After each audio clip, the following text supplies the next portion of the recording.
السلام عليكم. النهارده حبيت اعمل لكم تحديثات سريعه كده بخصوص توقعات الذهب واسعاره في الفتره اللي جايه، وده عشان خاطر ناس كتيره بتسالني انت شايف ايه اللي ممكن يحصل لاسعار الذهب في خلال الفتره اللي جايه وتحديدا اول سنه من حكم ترامب. بص يا صديقي، من غير تطويل كده النهارده انا هدخل معاكم في الموضوع على طول وهشرح لك 4 عوامل فنيه باذن الله هيكون ليهم التاثير الاكبر على حركه الذهب في الفتره اللي جايه، وبالله عليك حاول تركز معايا عشان انا والله بحاول اجيب لك الزتونه في الموضوع ده، وفي الاخر اتمنى ربنا يكرم واطلع قريب قدر الامكان من اللي هيحصل في الواقع. النهارده تحديدا هنتكلم على اول سنتين من حكم ترامب في فتره الرئاسه الاولى بتاعته في سنه 2017، وهيكون معانا 4 عوامل نقيس عليهم وهم معدل التضخم ومعدل الفايده والدي اكس واي او مؤشر قوه الدولار، وتاثير كل العوامل الثلاثه دي على العامل الرابع والاهم وهو اسعار الذهب العالميه. وانا هنا بحلل فنيا باعتبار ان الفتره الجايه ان شاء الله مش هيكون فيها حروب مستمره، او على الاقل اول سنتين من فتره حكم ترامب الحاليه، واللي هنعمل مقارنه ما بينها وما بين اول سنتين من فتره حكم ترامب الاولانيه. طيب نبدأ بسم الله. دي صورة معدل الفايدة في أول شهر من حكم ترامب في فترته الأولى، وتحديدا من 20 يناير سنة 2017، وكان معدل الفايدة ساعتها هو 75%. وقتها التضخم في الولايات المتحدة كان حوالي 2.5%، والدي اكس واي أو مؤشر قوة الدولار كان حوالي 101%. أما سعر أوقية الذهب وقتها فكان حوالي 1180 دولار للأوقية الواحدة. بعد بداية فترة حكم ترامب ب6 شهور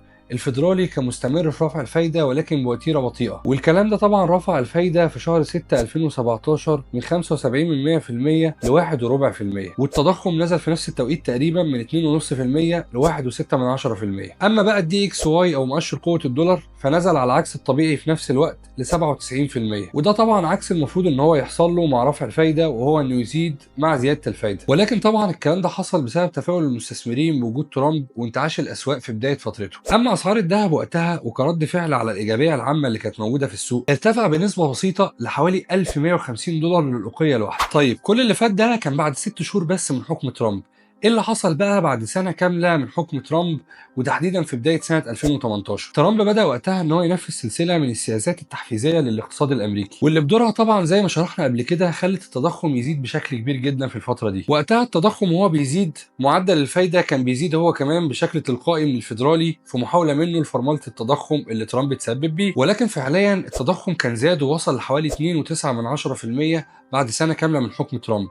وبرغم ان الفيدرالي عمل كل المحاولات عشان خاطر يفرمل التضخم ورفع الفايده ل 2% كاملين، الا ان هو ما قدرش يعمل حاجه قصاد سياسات ترامب. والدي اكس واي وعلى العكس الطبيعي برضه مع زياده معدل الفايده كان المفروض ان هو يزيد، لكن ده ما حصلش وبدا ان هو ينزل ل 89%. وطبعا احنا فهمنا ليه الدي اكس واي بينزل، لان الاسواق كلها متفائله والناس كلها بتبتدي ان هي تتحرك بالدولار، والدولار بيبقى موجود او منتشر في السوق، فده بدوره بيقلل قيمه الدولار قصاد العملات الثانيه. اما سعر الذهب وقتها بقى وتحديدا مع ارتفاع التضخم ل 2.9% انتعش الحقيقه بشكل كبير جدا ووصل لحوالي 1350 دولار للاوقيه الواحده، لان الناس بالطبيعه وكبار المستثمرين وبعض الدول كانوا بيستخدموه كملاذ امن لما التضخم في امريكا بيبدا ان هو يرتفع بشكل كبير، وده تحديدا اللي كان بيحصل في الفتره دي. هنقف هنا لحظه ونقول ان ده اللي قلناه بالظبط في الفيديو اللي فات، ولكن من غير الشرح ده كله، وكان الفيديو بيتكلم عن توقعات سعر الذهب برضه. الحاج ترامب بيجي باجراءات تحفيزيه والتضخم بيبدا ان هو يرتفع معاها في اول سنه في الغالب، والفيدرالي بيحاول من ناحيته ان هو يفرمل التضخم ده بان هو يرفع الفايده، ولكن الحاج ترامب بيكون عامل شبه القط باجراءاته الضخمه جدا من دعم الشركات وتقليل الضرائب وخصوصا ضرائب الدخل اللي بتتفرض عليها، فرفع الفايده من جانب الفيدرالي ساعتها بيكون زي قلته. ومع كل الجنون واللخبطه دي في الفتره الاولى من حكم ترامب الذهب بيواصل ارتفاعه ولكن ببطء زي ما قلنا، والكلام ده دايما بيحصل في فتره الترقب والخناقه اللي بتحصل ما بين سياسات ترامب في بدايه حكمه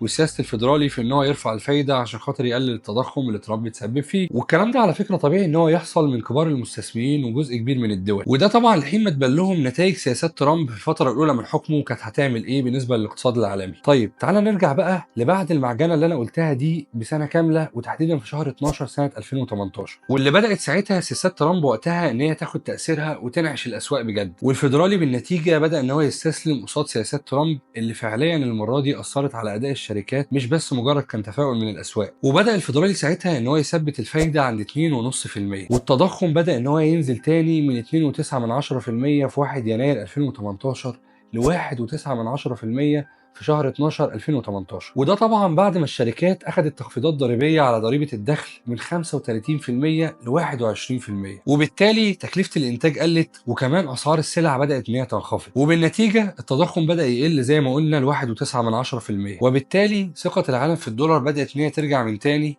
ومؤشر قوة الدولار أو الدي اكس واي ارتفع لحد 97%. وهنا الذهب بقى والبطل بتاع قصة النهاردة، ومع تفاؤل الأسواق وانتعاشها الحقيقي على الأرض، سعره العالمي وقتها نزل كتير جدا الحقيقة، وتحديدا من 1350 دولار للأوقية لحد 1200 دولار للأوقية. وعشان كده ما كانش في داعي ان الناس تجمد فلوسها في الذهب كملاذ آمن في فترة انتعاش زي دي، لأنه كان في بدائل استثمارية كتيرة جدا وفرص أفضل في العهد الترامبي. ولحد هنا بقى احنا هنقف وهنرجع تاني لسنة 2025، وتحديدا دلوقتي مع بداية حكم الحاج ترامب الجديدة. ودلوقتي بعد ما فهمنا الذهب تحديدا بيعمل ايه مع سياسات ترامب، فترامب من دلوقتي بيوعد من جديد بتخفيضات ضريبية جديدة ومزيد من الاجراءات التحفيزيه للاقتصاد الامريكي. ايه ده؟ انت هتقول لنفسك برضو نفس اللي انا قلته، انا شفت الفيلم ده فين قبل كده. التضخم حاليا حوالي 2.9%، والفيدرالي جاي من دورة تجديد اقتصادي عنيفة جدا بقالها تقريبا حوالي 2.5 سنين، ومعاه معدل فايدة هو الأعلى تقريبا من سنة 2009، ووصل حاليا لحوالي 4.5%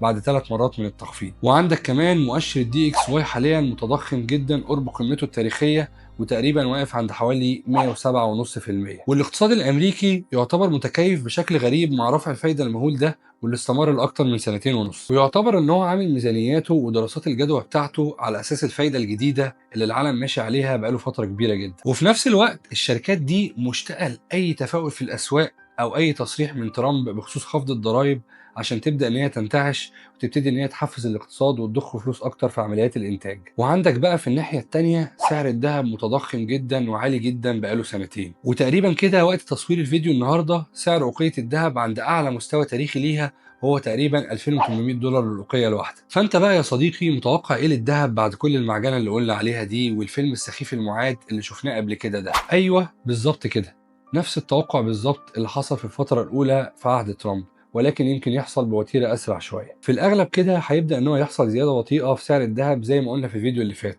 وده طبعا نتيجه لسياسات ترامب التحفيزيه واللخبطه اللي بتحصل دايما في اول سنه من حكمه، مع فكره كمان ان البنك الفيدرالي ما عادش عنده قدره ان هو يرفع الفايده من تاني حتى لو التضخم بدا ان هو يرتفع من جديد. واقصى امال الفيدرالي دلوقتي وهو بيحاول يقاوم الاجراءات التحفيزيه بتاعه ترامب واللي بدورها بترفع التضخم ان هو يحاول يحافظ على سياسه هاير فور لونجر. والسياسه دي باختصار بتقول لك ان هو يبقي على معدلات الفايده المرتفعه لفتره اطول من الوقت، او ممكن ان هو يبتدي يقلل عدد مرات تخفيض الفايده في سنه 2025. وفي الحالتين ومع الوضع الملخبط ده والتوترات الجيوسياسيه اللي على وشك ان هي تنتهي، الافضل ان احنا نتعامل مع توقعات الذهب بحركات بطيئه ومحدوده، وتحاول كمان ان انت ما تعليش توقعاتك ابدا لارتفاع اسعار الذهب خصوصا مع انتهاء الحروب والتوترات الجيوسياسيه اللي كانت مستمره لفتره كبيره. وضيف على ده كمان ان الذهب يعتبر سعره مرتفع جدا ويعتبر عند القمه التاريخيه بتاعته، مفيش اسباب قويه قوي تخليه ان هو يرتفع في الفتره اللي جايه. وكمان وجود تفاؤل في الاسواق حتى لو النتائج الفعليه للسياسات دي هتظهر بعد من 6 شهور لسنه من دلوقتي، ده بدوره هيخلي الناس تبدا ان هي تنصرف عن الذهب كملاذ امن، وتبدا ان هي وهي مطمنه للاسواق ولسياسات ترامب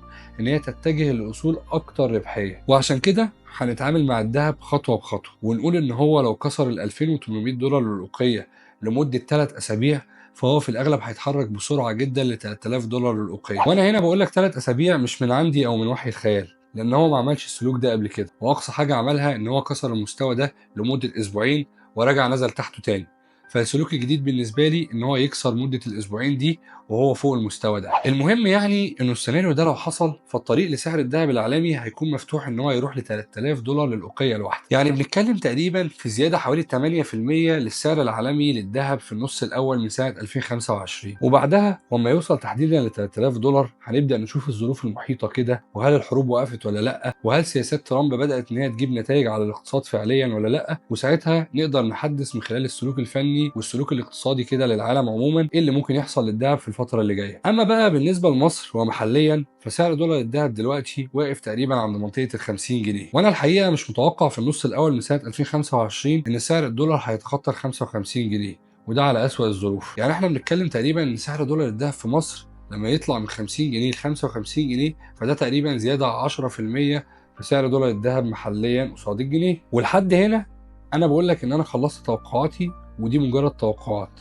اما قرار شراء الذهب من عدمه وان انت تعتبر ان في 15% زياده في سعر الذهب على اقصى تقدير في خلال الست شهور اللي جايه فده يرجع لك انت. وطبعا ربنا يبارك لكم كلكم في فلوسكم ويوفقكم ان انتوا تاخدوا القرار الصح. وبس كده يا سيدي، لو كملت الفيديو لحد هنا فشكرا جزيلا ليك، واتمنى تدعمني بمتابعه ولايك وشير، وشكرا. السلام عليكم.